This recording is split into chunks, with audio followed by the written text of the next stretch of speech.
नमस्कार साथियों, स्वागत करते हैं हमारे यूट्यूब चैनल अनियमित कर्मचारी कल्याण संघ में। साथियों, हमारा आज का वीडियो है अनियमित कर्मचारियों के लिए।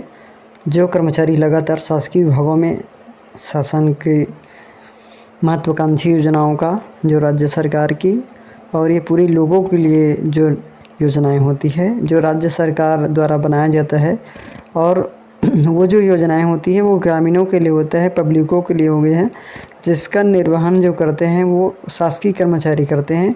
और जो शासकीय कर्मचारी करते हैं उन्हीं को उनकी योजनाओं से संबंधित जो लाभ सुविधाएं मिलती है वो नहीं मिल पाती।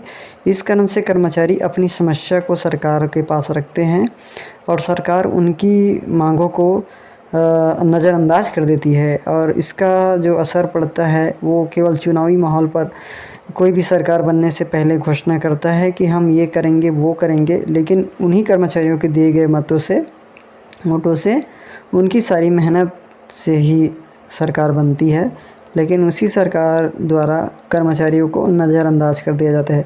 तो बात करते हैं दोस्तों हिमाचल प्रदेश की। तो हिमाचल प्रदेश में जो कांग्रेस की बड़ी घोषणाएं हैं, जिस प्रकार से 2018 में जब चुनाव हुआ था तो फिर भी एक बार फिर कांग्रेस सरकार ने घोषणा किया था, जिसमें 34 बिंदुओं में घोषणा थी।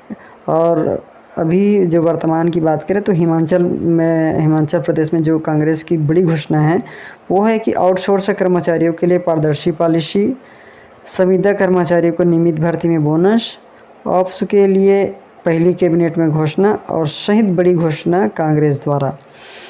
तो सबसे पहली बात तो ये है कि कर्मचारी और जो पब्लिक होती है, सभी की अपनी अपनी समस्याएं, अपनी अपनी मांगी होती है, और उस समस्या और मांगी को सूत्र बना लेते हैं।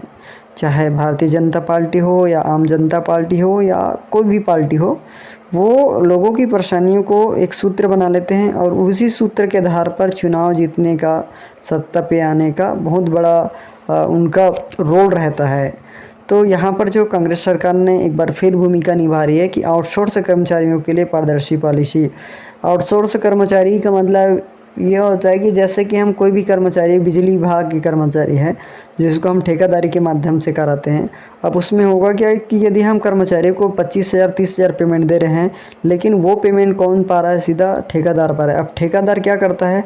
किसी को 5,000 देता है, किसी को 8,000 देता है, किसी को 3 महीने बाद देता है, किसी को 6 महीने बाद देता है।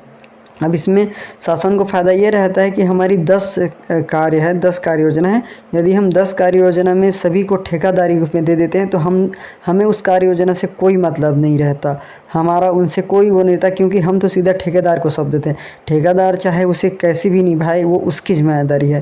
तो उसी प्रकार से आउटसोर्स कर्मचारियों के लिए पारदर्शी पॉलिसी का मतलब ये है कि जो भी उनके लिए नियम होगा, कानून होगा, वो शासकीय अंतर्गत होगा।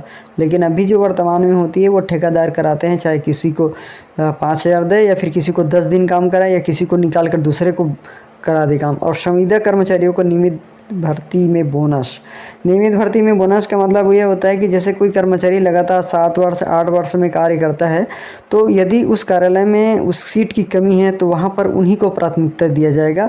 किसी अन्य जो फ्रेश जो भर्ती होगा उसको प्राथमिकता नहीं दिया जाएगा। तो ये भी पॉलिसी अपनाई है।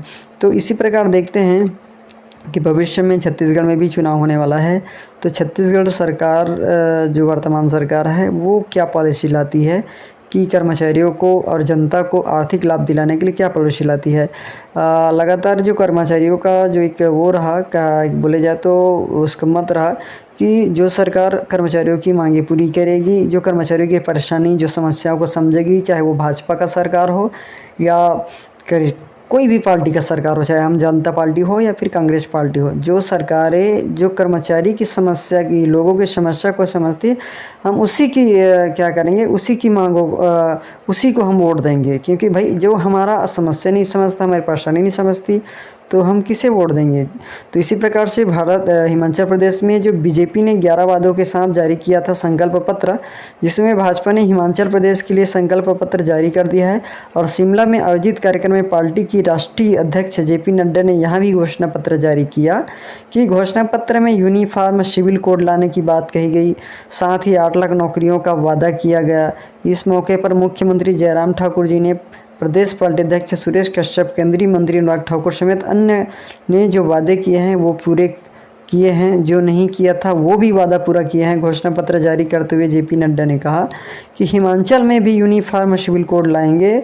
और ये तो देखो, चुनाव जीतने का ये प्राथमिकता है, जो भी वादा करता है ये सभी प्राथमिकता के ऊपर आता है।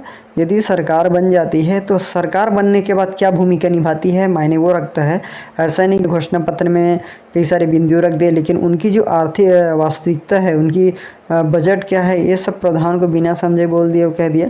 तो ये कर्मचारियों के लिए उम्मीद तो रहती है। जब चुनाव नहीं हुआ था तो 2018 में भी कर्मचारियों को उम्मीद था कि हमारी जो मांगे है 25 साल है हम कर्मचारी कार्य कर रहे हैं, 10,000 12,000 में हमें ना पेंशन की प्राथमिकता है, ना से बहुत सारी जो सुविधाएं होती हैं नियमित कर्मचारी की, तो वो सब सुविधाएं हमें प्राप्त नहीं है।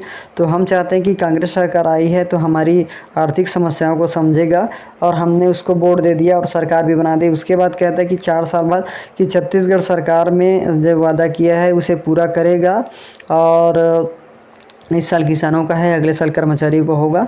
तो जिस तरह से हमें विश्वास था कि सभी कर्मचारियों को नियमित होगा, आउटसोर्सिंग प्रथा बंद किया जाएगा, प्लेसमेंट जो है कलेक्टर दर पर है, रसोईया है, आंगनबाड़ी कार्यकर्ता है, सभी की मांगें पूरी की जाएगी। तो यहाँ पर जब चुनाव हो गया है, 4 साल बीत गए हैं, अब तक वादा पूरा नहीं किया गया है। अब कहता है कि 45,000 कर्मचारी नियमित होंगे। तो इस सब मुद्दों को देखते हुए अब आप लोगों की भविष्य में आप समझ सकते हो कि अब किसी सरकार बनाना है, किसी नहीं बनाना है, कौन हमारी आर्थिक समस्या को समझते हैं। तो आज के वीडियो में इतना ही, फिर मिलता है कि वीडियो के साथ। जय हिंद, जय भारत, जय छत्तीसगढ़।